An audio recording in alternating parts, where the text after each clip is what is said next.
ਦੋਸਤੋ ਪੰਜਾਬੀ ਟ੍ਰਿਬਿਊਨ ਦੇ ਰੋਜ਼ਾਨਾ ਪ੍ਰੋਗਰਾਮ ਵੇਲੇ ਦੀ ਗੱਲ ਵਿੱਚ ਤੁਹਾਡਾ ਸਵਾਗਤ ਹੈ। ਮੈਂ ਆਤਿਸ਼ ਗੁਪਤਾ ਤੁਹਾਡੇ ਸਾਹਮਣੇ ਹਾਜ਼ਰ ਹਾਂ ਤੇ ਅੱਜ ਅਸੀਂ ਗੱਲ ਕਰਾਂਗੇ ਸੋਸ਼ਲ ਮੀਡੀਆ ਤੇ ਸੰਕਟ ਦੇ ਬੱਦਲ।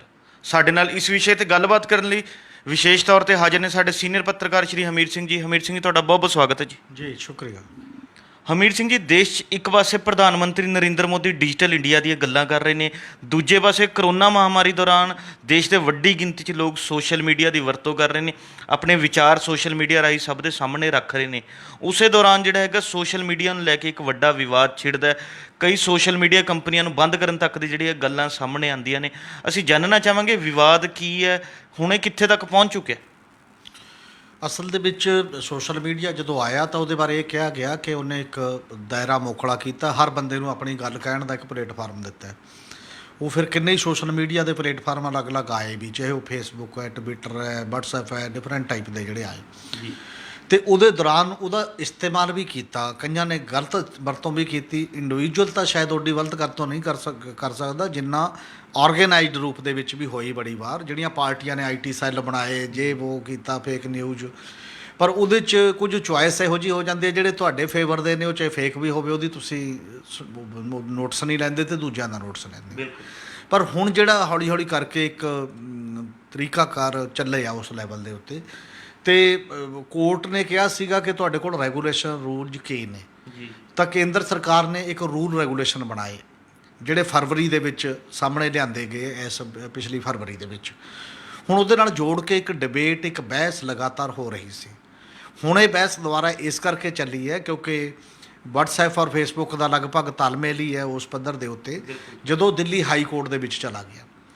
ਉਹਦਾ ਕਹਿਣਾ ਇਹ ਹੈ ਹੁਣ ਕਿ ਅਸਲ ਦੇ ਵਿੱਚ ਜਿਹੜੇ ਨਵੇਂ ਰੂਲ ਨੇ, ਉਹਦਾ ਸੈਕਸ਼ਨ 4(2) ਹੈ, ਉਹ ਨਵਾਂ ਰੂਲ ਕੀ ਕਹਿ ਰਿਹਾ ਹੈ ਕਿ ਗੌਰਮੈਂਟ ਜਦੋਂ ਚਾਹੇ ਜਾਂ ਕੰਪੀਟੈਂਟ ਅਥਾਰਟੀ ਜਦੋਂ ਚਾਹੇ, ਜਦੋਂ ਵੀ ਕੋਈ ਉਹ ਕਹੇ ਕਿ ਜਿਹੜਾ ਮੈਸੇਜ ਕਿਤੋਂ ਵੀ ਸ਼ੁਰੂ ਹੋਇਆ ਜੀ, ਸ਼ੁਰੂਆਤ, ਉਹ ਦੱਸਣਾ, ਉਹਦਾ ਸੋਰਸ ਦੱਸਣਾ, ਅਤੇ ਉਹਦੀਆਂ ਬਾਕੀ ਚੀਜ਼ਾਂ ਦਾ ਉਹਦਾ ਪੂਰੇ ਦਾ ਪੂਰਾ ਡਾਟਾ ਰੱਖਣਾ, ਅਤੇ ਉਹ ਤੁਹਾਡੀ ਜ਼ਰੂਰਤ ਹੈ ਅਤੇ ਜਦੋਂ ਮੰਗਿਆ ਜਾਏ ਤੁਸੀਂ ਪੇਸ਼ ਕਰਨਾ ਜੀ। ਹੁਣ ਇਹਦੇ ਨਾਲ ਇੱਕ ਵੱਡਾ ਕੁਐਸਚਨ ਇਹ ਪੈਦਾ ਹੋ ਰਿਹਾ ਹੈ ਕਿ ਜਿਹੜੀ ਪ੍ਰਾਈਵੇਸੀ ਦਾ ਸਵਾਲ ਹੈ, ਰਾਈਟ ਟੂ ਪ੍ਰਾਈਵੇਸੀ, ਨਿਜਤਾ ਦਾ ਹੱਕ ਜੀ।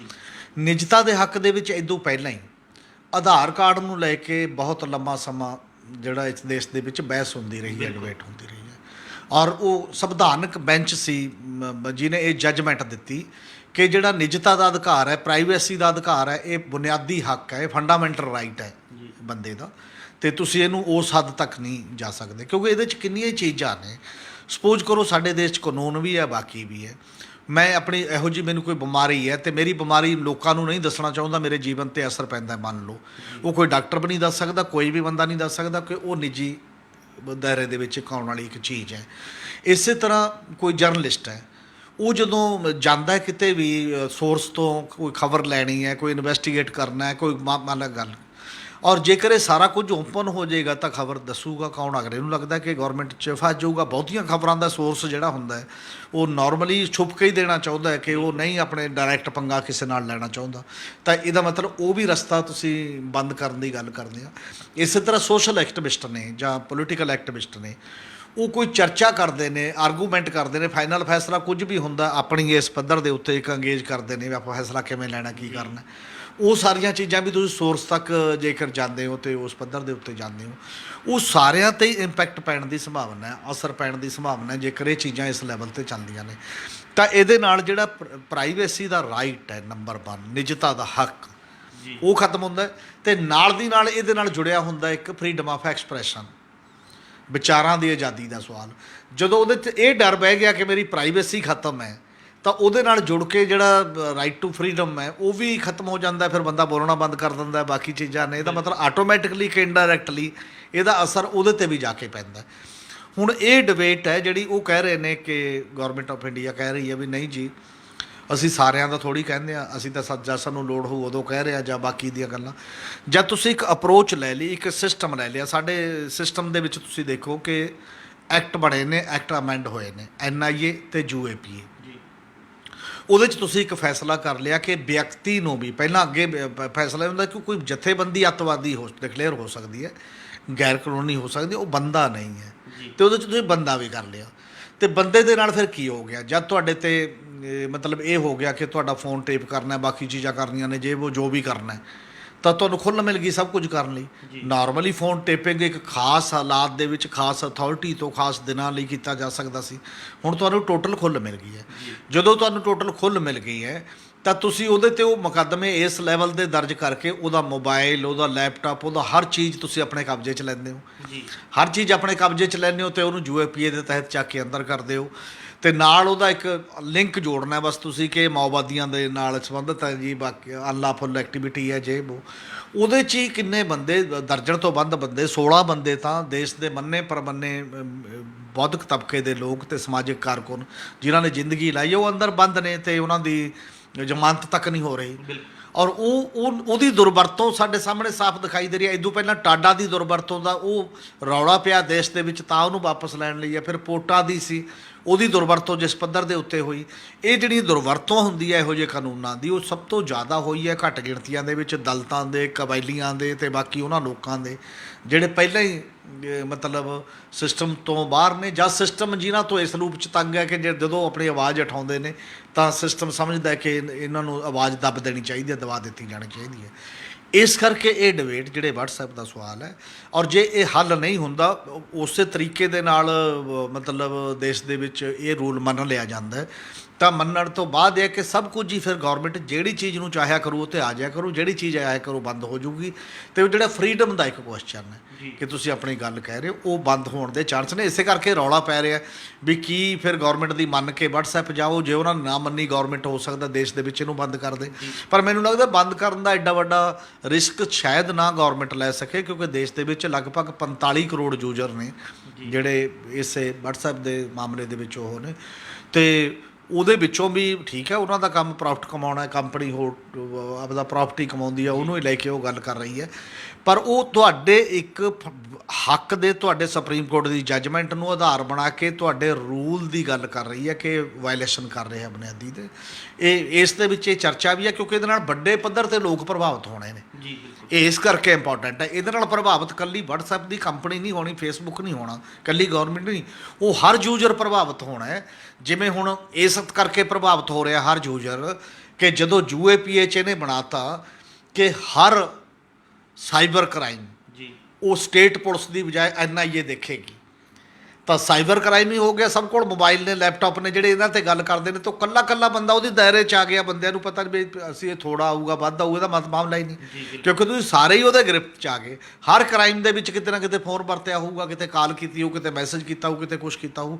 ਉਸੇ ਤਰ੍ਹਾਂ ਇਸ ਮਾਮਲੇ ਦੇ ਵਿੱਚ ਵੀ ਸਭ ਤੇ ਸਾਰੇ ਲੋਕਾਂ 'ਤੇ ਅਸਰ ਪੈਣਾ।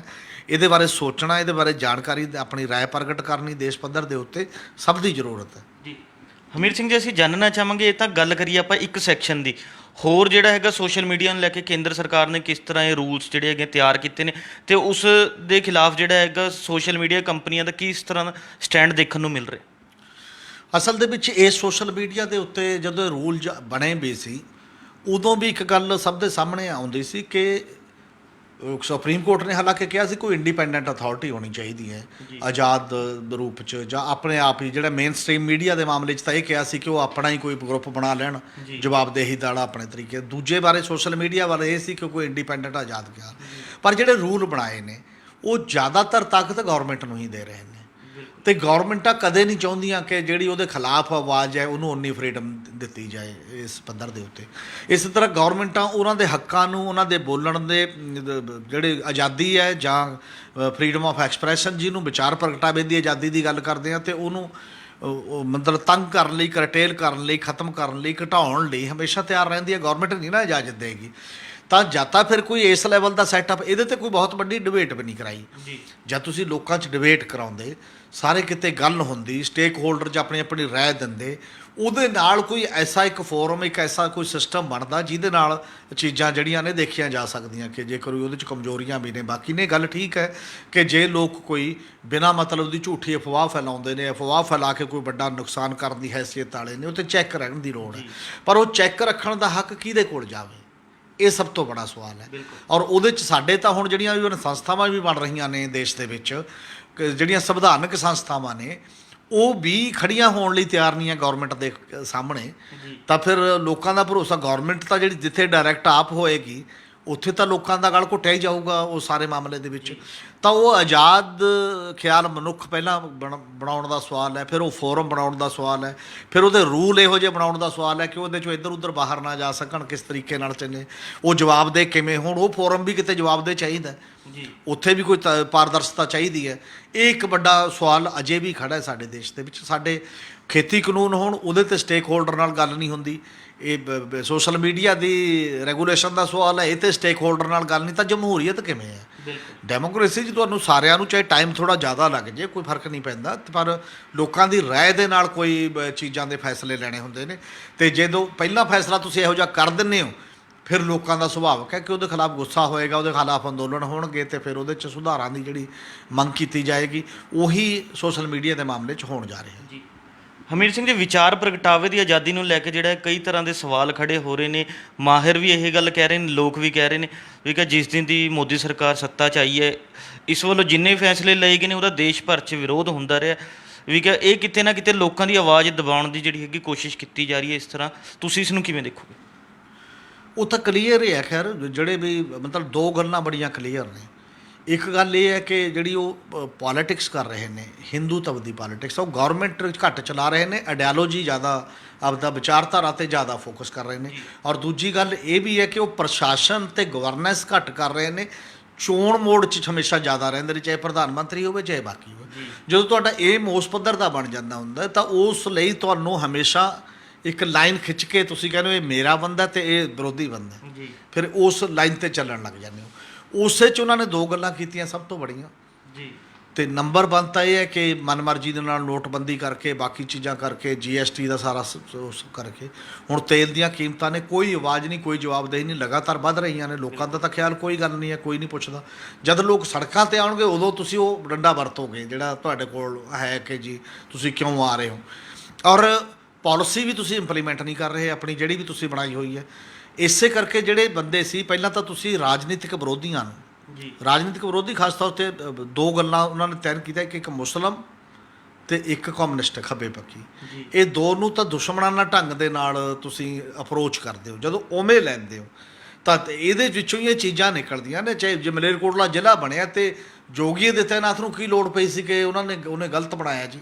ਇਹਦਾ ਮਤਲਬ ਕੋਈ ਮੌਕਾ ਤੁਸੀਂ ਜਾਣ ਨਹੀਂ ਦਿੰਦੇ ਇੱਕ ਕਮਿਊਨਿਟੀ ਦੇ ਖਿਲਾਫ ਜ਼ਹਿਰ ਭਰਨ ਤੋਂ ਜੀ। ਇਸੇ ਤਰ੍ਹਾਂ ਕਮਿਊਨਿਸਟਾਂ ਦੇ ਮਾਮਲੇ 'ਚ ਜਿਹੜਾ ਐਕਟਿਵਿਸਟ ਆ ਉਹਨੂੰ ਧੱਕੇ ਨਾਲ ਕਿਵੇਂ ਨਾ ਕਿਵੇਂ ਮਾਓਵਾਦੀਆਂ ਦੇ ਨਾਲ ਜੋੜੋ, ਉਹਨੂੰ ਚੱਕ ਕੇ UAPA ਲਾਓ ਅਤੇ ਉਹਨੂੰ ਅੰਦਰ ਬੰਦ ਕਰੋ ਅਤੇ ਬੋਲ ਬੰਦ ਕਰੋ, ਉਹਨੂੰ ਅਰਬਨ ਨਕਸਲੀ ਕਹੋ, ਉਹਨੂੰ ਅੱਤਵਾਦੀ ਕਹੋ, ਉਹਨੂੰ ਜੋ ਮਰਜ਼ੀ ਕਹੋ, ਤੁਸੀਂ ਉਹ ਨਹੀਂ ਕਰ ਰਹੇ। ਪਰ ਦੂਜੇ ਪਾਸੇ ਸੁਪਰੀਮ ਕੋਰਟ ਜਦੋਂ ਤੱਕ ਇਹਨੇ ਸੁਣਵਾਈ ਕਰਦੀ ਰਹੀ ਹੈ, ਸੁਪਰੀਮ ਕੋਰਟ ਦੀਆਂ ਇਹ ਜੱਜਮੈਂਟਾਂ ਨੇ ਕਿ ਜੇ ਕੋਈ ਵੱਖਰੇ ਰਾਜ ਦੀ ਗੱਲ ਵੀ ਕਰੇ, ਜੇ ਉਹ ਪੀਸਫੁਲੀ ਕਰਦਾ ਹੈ, ਉਹ ਆਪ ਕਿਤੇ ਜਾ ਕੇ ਹਿੰਸਾ ਨਹੀਂ ਭੜਕਾਉਂਦਾ ਜਾਂ ਹਿੰਸਕ ਕਾਰਵਾਈਆਂ 'ਚ ਸ਼ਾਮਲ ਨਹੀਂ ਹੈ, ਤਾਂ ਤੁਹਾਨੂੰ ਇਹ ਸੰਵਿਧਾਨ ਜਿਹੜਾ ਇਜਾਜ਼ਤ ਦਿੰਦਾ, ਤੁਹਾਡਾ ਫਰੀਡਮ ਆਫ ਐਕਸਪ੍ਰੈਸ਼ਨ ਹੈ। ਸੁਪਰੀਮ ਕੋਰਟ ਦਾ ਤਾਂ ਇਹ ਕਾਨੂੰਨ ਹੈ। ਇਸੇ ਤਰ੍ਹਾਂ ਜਿਵੇਂ ਦੂਜਾ ਉਦੋਂ ਬਾਅਦ ਸੁਪਰੀਮ ਕੋਰਟ ਦਾ ਇਹ ਜੱਜਮੈਂਟ ਹੈ ਕਿ ਤੁਹਾਡੀ right to privacy fundamental right ਹੈ, ਬੁਨਿਆਦੀ ਹੱਕ ਹੈ। ਪਰ ਜਦੋਂ ਸਰਕਾਰਾਂ ਇਹ ਮਨਮਾਨੀ 'ਤੇ ਆ ਜਾਂਦੀਆਂ ਨੇ ਕਿ ਬੁਨਿਆਦੀ ਹੱਕ ਹੋਊਗਾ, ਪਰ ਅਸੀਂ ਤਾਂ ਉਹਨੂੰ ਘਟਾਉਣਾ ਹੈ, ਅਸੀਂ ਤਾਂ ਇਸ ਲੈਵਲ 'ਤੇ ਕਰਨਾ ਹੈ। ਔਰ ਕੋਈ ਦੇਸ਼ ਤਾਂ ਚੱਲਦੇ ਨੇ ਜੇਕਰ ਸੰਵਿਧਾਨਕ ਤੌਰ 'ਤੇ ਐਡੇ ਵੱਡੇ ਹੱਕ ਕੋਈ ਸੰਵਿਧਾਨ ਖੁੱਲ੍ਹ ਦਿੰਦਾ ਤਾਂ ਲੋਕ ਸੈਟਿਸਫਾਈ ਰਹਿੰਦੇ ਨੇ, ਆਪਣੀ ਆਵਾਜ਼ ਬੁਲੰਦ ਕਰ ਸਕਦੇ ਨੇ ਕਿ ਹਾਂ ਸੰਵਿਧਾਨ 'ਚ ਇੰਨੀ ਜਾਨ ਹੈ ਕਿ ਉਹ ਤੁਹਾਨੂੰ ਕੋਈ ਵੀ ਗੱਲ ਕਹਿਣ ਦੀ ਇਜਾਜ਼ਤ ਦਿੰਦਾ ਜੀ। ਬਿਲਕੁਲ। ਅਤੇ ਜਿੱਥੋਂ ਤੱਕ ਕਿ ਉਹ ਕੋਈ ਹਿੰਸਾ ਨਾ ਫੈਲਾਏ, ਕੋਈ ਇਹੋ ਜਿਹੀਆਂ ਭਾਵਨਾਵਾਂ ਜਿਹਦੇ ਨਾਲ ਲੋਕ ਹਿੰਸਕ ਹੋ ਉੱਠਣ, ਇਹੋ ਜਿਹੀ ਉਤੇਜਨਾ ਨਾ ਪੈਦਾ ਕਰੇ।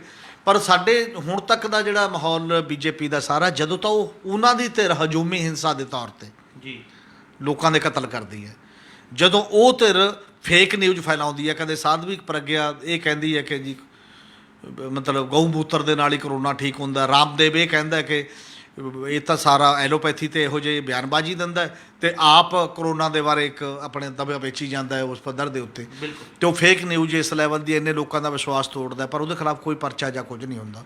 ਦੂਜੇ ਪਾਸੇ ਆਮ ਜਿਹੜੇ ਬੰਦੇ ਜਿਹੜੇ ਇੱਕ ਦੂਜੇ ਥੋੜ੍ਹਾ ਬਹੁਤਾ ਵੀ ਆਪਣੀ ਗੱਲ ਕਰਦੇ ਨੇ ਅਤੇ ਉਹਨਾਂ 'ਤੇ ਪਰਚੇ ਵੀ ਦਰਜ ਹੁੰਦੇ ਨੇ, ਹਰਾਸਮੈਂਟ ਵੀ ਹੁੰਦੀ ਹੈ, ਸਾਰੀਆਂ ਹੁੰਦੀਆਂ। ਉਹ ਦੇਖਣ ਦੇ ਨਜ਼ਰੀਏ ਦਾ ਸਵਾਲ ਹੈ। ਇਸੇ ਕਰਕੇ ਇਹਨਾਂ 7 ਸਾਲਾਂ ਦੇ ਦੌਰਾਨ ਮੋਦੀ ਸਰਕਾਰ ਦੇ ਇਹ ਨਜ਼ਰ ਆਇਆ ਪੂਰੀ ਦੁਨੀਆ ਦੀ ਕਮਿਊਨਿਟੀ ਨੂੰ ਵੀ ਕਿ ਸਾਡੇ ਜਿਹੜੀ ਇਲੈਕਟੋਰਲ ਡੈਮੋਕ੍ਰੇਸੀ ਹੈ ਉਹ ਵੀ ਸੁੰਗੜ ਗਈ ਹੈ। ਸਾਡਾ ਜਿਹੜਾ ਦੇਸ਼ ਹੈ ਜਮਹੂਰੀਅਤ ਦੇ ਪੱਖੋਂ ਵੀ ਅਰਧ ਆਜ਼ਾਦ ਰਹਿ ਗਿਆ, ਉਹ ਸਾਰੀਆਂ ਰਿਪੋਰਟਾਂ ਤਾਂ ਬਣ ਰਹੀਆਂ ਨੇ ਕਿਉਂਕਿ ਸਾਡਾ ਵਿਵਹਾਰ ਉਸ ਪਾਸੇ ਵੱਲ ਜਾਂਦਾ ਹੈ ਔਰ ਗਵਰਨਮੈਂਟਾਂ ਨੂੰ ਉਸ ਪਾਸੇ ਵੱਲ ਨਾ ਸੋਚਿਆ ਜੇਕਰ ਤਾਂ ਤੂੰ ਪੂਰੇ ਦੇਸ਼ ਦਾ ਨਕਸ਼ਾ ਦੁਨੀਆ ਦੇ ਵਿੱਚ ਜੋ ਬਣ ਰਿਹਾ ਹੈ ਉਹ ਬਹੁਤ ਖਤਰਨਾਕ ਹੈ, ਉਹ ਠੀਕ ਪਾਸੇ ਵੱਲ ਨਹੀਂ ਜਾ ਰਿਹਾ। ਤੁਹਾਡੇ ਕਹੇ ਤੇ ਤੁਸੀਂ ਸੁਪਰ ਪਾਵਰ ਨਹੀਂ ਬਣਦੇ, ਸੁਪਰ ਪਾਵਰ ਜੇ ਲੋਕ ਮੰਨਦੇ ਨੇ, ਬਾਕੀ ਲੋਕ ਮੰਨਦੇ ਨੇ, ਤੁਹਾਡੇ ਕਿਰਦਾਰ ਕਰਕੇ ਬਣਦੇ ਨੇ ਔਰ ਤੁਸੀਂ ਚੱਲ ਉਦੋਂ ਉਲਟ ਪਾਸੇ ਰਹੋ। ਇਹਦੇ ਤੇ ਰੀਥਿੰਕ ਔਰ ਦੁਬਾਰਾ ਸੋਚਣ ਦੀ ਲੋੜ ਹੈ ਜੀ। ਹਮੀਰ ਸਿੰਘ ਜੀ, ਇਹ ਤਾਂ ਸੀ ਸੋਸ਼ਲ ਮੀਡੀਆ ਦੀ ਗੱਲ। ਜੇਕਰ ਹੁਣ ਗੱਲ ਕਰੀਏ ਕਿਸਾਨ ਅੰਦੋਲਨ ਦੀ, ਤਾਂ ਅੱਜ ਜਿਹੜਾ ਹੈਗਾ ਅਦਾਲਤ ਨੇ ਵੀ 26 ਜਨਵਰੀ ਦੀ ਜਿਹੜੀ ਘਟਨਾ ਹੋਈ ਸੀ ਉਸ ਨੂੰ ਲੈ ਕੇ ਕੇਂਦਰ ਦੀ ਜਵਾਬਤਬਦੀ ਕੀਤੀ ਹੈ ਵੀ ਕਿ ਜਵਾਬ ਦਾਇਰ ਕਰੇ ਕੇਂਦਰ ਸਰਕਾਰ। ਉਹ ਕੀ ਮਾਮਲਾ ਹੈ, ਹੁਣ ਤੱਕ ਉਹ ਕਿੱਥੇ ਤੱਕ ਪਹੁੰਚ ਚੁੱਕਿਆ? ਅਸਲ 'ਚ ਇਹ ਮਾਮਲਾ ਇਹ ਹੈ ਕਿ ਕਿਸਾਨ ਅੰਦੋਲਨ ਜਦੋਂ ਤੋਂ ਉੱਥੇ ਅੰਦੋਲਨਕਾਰੀ ਬੈਠੇ ਹੋਏ ਨੇ, ਪਹਿਲਾਂ ਤਾਂ ਸਰਕਾਰ ਨੇ ਬਹੁਤ ਸਾਰੀਆਂ ਰੋਕਾਂ ਆਪਣੇ ਆਪ ਹੀ ਲਾਈਆਂ, ਪਰ ਇਹ ਖਾਸ ਪਾਰਟੀਕੂਲਰ ਘਟਨਾ ਉਸ ਸਮੇਂ ਦੀ ਹੈ ਜਦੋਂ 26 ਜਨਵਰੀ ਤੋਂ ਬਾਅਦ ਬੜਾ ਹਫੜਾ ਦਫੜੀ ਹੋ ਗਈ ਸੀ ਇੱਕ ਵਾਰ 'ਚ। ਔਰ ਇਹ ਇੱਕ ਗੌਰਮੈਂਟ ਨੇ ਵੀ, ਨੈਸ਼ਨਲ ਮੀਡੀਆ ਦਾ ਵੀ ਬੜੇ ਵੱਡੇ ਗਰੁੱਪ ਨੇ ਇਹ ਚਲਾਤਾ ਸੀ ਵੀ ਇਹ ਤਾਂ ਜੀ ਖਾਲਿਸਤਾਨੀ ਨੇ, ਅੱਤਵਾਦੀ, ਰਾਸ਼ਟਰੀ ਝੰਡੇ ਦਾ ਅਪਮਾਨ ਕੀਤਾ, ਫਲਾਨਾ ਕੀਤਾ। ਹਾਲਾਂਕਿ ਰਾਸ਼ਟਰੀ ਝੰਡੇ ਦਾ ਕੋਈ ਅਪਮਾਨ ਨਹੀਂ ਉਸ ਲੈਵਲ 'ਤੇ ਹੋਇਆ, ਪਰ ਕੁਝ ਲੋਕਾਂ ਦਾ ਕਿਸਾਨ ਆਗੂਆਂ ਵੱਲੋਂ ਤੈਅ ਕੀਤੇ ਰਸਤੇ ਤੋਂ ਵੱਖਰੇ ਕਰਕੇ ਲੋਕਾਂ 'ਚ ਲਿਜਾਣ ਦੇ ਕਰਕੇ ਉਹ ਗੌਰਮੈਂਟ ਨੂੰ ਮੌਕਾ ਮਿਲ ਗਿਆ ਕਿ ਉਹ ਆਪਣਾ ਉੱਲੂ ਸਿੱਧਾ ਕਰੇ। ਜਿਹੜਾ ਉਹ ਲੇਬਲ ਲਾਉਣਾ ਚਾਹੁੰਦੀ ਸੀ ਲੇਬਲ ਲਾਵੇ। ਉਹ ਲੇਬਲ ਤਾਂ ਨਹੀਂ, ਜਦੋਂ 27 ਤਰੀਕ ਨੂੰ ਮਤਲਬ ਗਾਜੀਪੁਰ ਦੇ ਵਿੱਚ 26 ਤਰੀਕ ਤੋਂ ਬਾਅਦ 27 ਨੂੰ ਉੱਥੋਂ ਅੰਦੋਲਨ ਦਾ ਜਿਹੜਾ ਧਰਨਾ ਉਠਾਉਣਾ ਸੀ ਜੀ, ਤੇ ਉਦੋਂ ਰਕੇਸ਼ ਟਕੈਤ ਦਾ ਜਿਹੜੇ ਹੰਝੂ ਸੀ ਜਾਂ ਉੱਥੇ ਦੇ ਲੋਕਾਂ ਦੀ ਜਿਹੜੀ ਦਲੇਰੀ ਸੀ, ਜਿਹੜੇ ਬੈਠੇ ਹੋਏ ਸੀ ਜਿੰਨੇ ਕੁ ਥੋੜ੍ਹੇ, ਉਹਨੇ ਮੋਰਚੇ 'ਤੇ ਦੁਬਾਰਾ ਜਾਨ ਪਾਤੀ, ਦੁਬਾਰਾ ਆ ਗਿਆ। ਬਿਲਕੁਲ। ਪਰ ਬੀਜੇਪੀ ਨੂੰ ਲੱਗਿਆ ਕਿ ਕੰਮ ਤਾਂ ਸਾਡਾ ਗੜਬੜ ਹੋ ਗਿਆ, ਇਹ ਸਰਕਾਰੀ ਤੌਰ 'ਤੇ ਨਹੀਂ, ਤਾਂ ਉਹਨੇ ਉਕਸਾ ਕੇ ਕੁਝ ਬੰਦੇ ਟਿੱਕਰੀ ਬਾਰਡਰ 'ਤੇ ਵੀ ਭੇਜੇ ਅਤੇ 29 ਤਰੀਕ ਦੇ ਦਿਨ ਨੂੰ ਜਿਹੜੇ ਸਿੰਘੂ ਬਾਰਡਰ 'ਤੇ ਆਏ। ਸਿੰਘੂ ਬਾਰਡਰ 'ਤੇ ਖਾਸ ਤੌਰ 'ਤੇ ਪਹਿਲਾਂ ਉਸ ਪਾਸੇ ਆਏ ਜਿੱਥੇ, ਕਿਉਂਕਿ ਇੱਧਰ ਹਰਿਆਣੇ 'ਚ ਹੈ ਸਾਰਾ, ਜੇ ਸਿੰਘੂ ਬਾਰਡਰ 'ਤੇ ਜਿਹੜਾ ਮੇਨ ਮੋਰਚਾ ਹੈ, ਸੰਯੁਕਤ ਮੋਰਚੇ ਦੀ ਸਟੇਜ ਹਰਿਆਣੇ 'ਚ ਹੈ, ਟਿੱਕਰੀ ਬਾਰਡਰ ਵੀ ਹਰਿਆਣੇ 'ਚ ਹੈ, ਪਰ ਜਿਹੜੀ ਕਿਸਾਨ ਮਜ਼ਦੂਰ ਸੰਘਰਸ਼ ਕਮੇਟੀ ਹੈ ਉਹ ਜਿੱਥੇ ਬੈਠੀ ਹੈ ਉਹ ਚੰਡੀਗੜ੍ਹ ਦੇ ਵਿੱਚ ਹੈ, ਅਗਲੇ ਪਾਸੇ, ਉਹਨਾਂ ਤੋਂ ਅਗਲੇ ਪਾਸੇ ਹੈ। ਉਹ ਬੰਦੇ ਆਏ ਜਿਹੜੇ ਬੰਦੇ ਰੋੜਾ ਲੱਠ ਜੇ ਮਤਲਬ ਹਜੂਮ ਆਇਆ ਇੱਕ, ਉਹ 200-250 ਬੰਦੇ ਦਾ ਹਜੂਮ ਇਹਨਾਂ ਨੂੰ ਕਹਿਣ ਲੱਗਿਆ ਉੱਠੋ ਇੱਥੋਂ, ਤੁਸੀਂ ਅੱਤਵਾਦੀ ਹੋ, ਖਾਲਿਸਤਾਨੀ ਹੋ। ਨਾ ਕੇਵਲ ਉਹਨਾਂ ਕੀਤਾ, ਉਹਨੇ ਹਮਲਾ ਕੀਤਾ, ਟੈਂਟ ਨੂੰ ਅੱਗ ਲਾਈ, ਔਰਤਾਂ ਦੇ ਤੇ ਬੰਦਿਆਂ ਦੇ ਸੱਟਾਂ ਲੱਗੀਆਂ, ਬੜਾ ਕੁਛ ਹੋਇਆ ਪੁਲਿਸ ਦੀ ਮੌਜੂਦਗੀ ਦੇ ਵਿੱਚ। ਜਦੋਂ ਵੱਡੀ ਪੱਧਰ 'ਤੇ ਪੁਲਿਸ ਖੜੀ ਹੋਈ ਹੈ, ਪੁਲਿਸ ਮੂਕ ਦਰਸ਼ਕ ਬਣੀ ਹੋਈ ਹੈ, ਪਰ ਉਹ ਲੋਕ ਉਸੇ ਤਰੀਕੇ ਨਾਲ ਉੱਥੇ ਬੈਠ ਕੇ ਜਾਪ ਕਰਨ ਲੱਗ ਗਏ, ਵਾਹਿਗੁਰੂ ਸਤਨਾਮ ਵਾਹਿਗੁਰੂ, ਜੋ ਅਲੱਗ ਟਾਈਪ ਦਾ। ਤਾਂ ਉਸ ਤੋਂ ਬਾਅਦ ਫਿਰ ਚੱਲਦੇ ਮਾਹੌਲ ਦੇ ਵਿੱਚ ਹੁਣ ਇੰਨੇ ਸਮੇਂ ਬਾਅਦ ਇੱਕ ਗੱਲ ਸਾਹਮਣੇ ਉੱਥੇ ਤੱਕ ਪਹੁੰਚੀ ਹੈ, ਹਾਈ ਕੋਰਟ ਨੇ ਕਿਹਾ ਕਿ ਉਹ ਜਿਹੜਾ ਹਮਲਾ ਸੀ ਉਹ ਕੌਣ ਬੰਦੇ ਸੀ, ਉਹਨਾਂ ਖਿਲਾਫ ਕਾਰਵਾਈ ਤੁਸੀਂ ਕਿਵੇਂ ਕੀਤੀ। ਜਦੋਂ ਸੁਪਰੀਮ ਕੋਰਟ ਇਹ ਜੱਜਮੈਂਟ ਦਿੰਦੀ ਹੈ, ਇਹ ਫੈਸਲਾ ਕਰਦੀ ਹੈ ਜਾਂ ਇਹ ਕਹਿੰਦੀ ਹੈ, ਆਪਣੀ ਟਿੱਪਣੀ ਕਰਦੀ ਹੈ ਕਿ ਇਸ ਦੇਸ਼ ਦੇ ਵਿੱਚ ਸ਼ਾਂਤਮਈ ਤਰੀਕੇ ਦੇ ਨਾਲ ਅੰਦੋਲਨ ਕਰਨ ਦਾ ਸਭ ਨੂੰ ਹੱਕ ਹੈ, ਕਿਸਾਨ ਆਪਣੇ ਉਸੇ ਹੱਕ ਦੀ ਵਰਤੋਂ ਕਰ ਰਹੇ ਨੇ। ਜਦੋਂ ਸੁਪਰੀਮ ਕੋਰਟ 'ਚ ਇਹ ਗੱਲ ਕੀਤੀ ਤਾਂ ਉਹਨਾਂ ਦੇ ਉਹ ਸੰਵਿਧਾਨਕ ਤਰੀਕੇ ਦੇ ਹੱਕ ਦੀ ਵਰਤੋਂ ਕਰਦਿਆਂ 'ਤੇ ਜੇਕਰ ਕੋਈ ਹਮਲਾ ਹੁੰਦਾ ਹੈ, ਉਹ ਹਮਲੇ ਨੂੰ ਰੋਕਣ 'ਚ ਸਰਕਾਰ ਨਾਕਾਮ ਰਹਿੰਦੀ ਹੈ, ਨਾਕਾਮ ਹੀ ਨਹੀਂ ਬਲਕਿ ਉਹਨੂੰ ਹੱਲਾਸ਼ੇਰੀ ਦਿੰਦੀ ਹੈ। ਤਾਂ ਇਹ ਸਵਾਲ ਹੈ, ਇਹਦੇ 'ਤੇ ਇੱਕ ਚੰਗੀ ਮੈਨੂੰ ਲੱਗਦਾ ਸ਼ੁਰੂਆਤ ਹੈ। ਬਹੁਤ ਦੇਰ ਬਾਅਦ ਇਹ ਪਹਿਲਾਂ ਦੇਣਾ ਚਾਹੀਦਾ ਸੀ, ਜਨਵਰੀ ਤੋਂ ਲੈ ਕੇ ਬਹੁਤ ਮੌਕਾ, ਬਹੁਤ ਸਮਾਂ ਲੰਘ ਗਿਆ, ਪਰ ਫਿਰ ਵੀ ਹੁਣ ਵੀ ਕਿਸਾਨ ਆਗੂਆਂ ਨੂੰ ਵੀ, ਬਾਕੀਆਂ ਨੂੰ ਵੀ ਆਪਣਾ ਪੁਖਤਾ ਢੰਗ ਦੇ ਨਾਲ ਸਬੂਤ ਵੀ ਰੱਖਣੇ ਚਾਹੀਦੇ ਨੇ ਔਰ ਗੌਰਮੈਂਟਾਂ ਨੂੰ ਕਟਹਿਰੇ 'ਚ ਖੜਾ ਵੀ ਕਰਨਾ ਚਾਹੀਦਾ ਤਾਂ ਕਿ ਮੁੜ ਕੇ ਇਹੋ ਜਿਹੀਆਂ ਘਟਨਾਵਾਂ ਨਾ ਵਾਪਰਨ। ਇਹ ਸਨ ਸਾਡੇ ਸੀਨੀਅਰ ਪੱਤਰਕਾਰ ਸ਼੍ਰੀ ਹਮੀਰ ਸਿੰਘ ਜੀ, ਜਿਨ੍ਹਾਂ ਨੇ ਆਪਣੇ ਵਡਮੁੱਲੇ ਵਿਚਾਰ ਸਾਡੇ ਨਾਲ ਸਾਂਝੇ ਕੀਤੇ। ਕੱਲ੍ਹ ਨੂੰ ਇਸੇ ਸਮੇਂ ਇੱਕ ਨਵੇਂ ਮੁੱਦੇ ਦੇ ਨਾਲ ਫਿਰ ਮਿਲਾਂਗੇ ਪ੍ਰੋਗਰਾਮ ਵੇਲੇ ਦੀ ਗੱਲ ਵਿੱਚ। ਧੰਨਵਾਦ।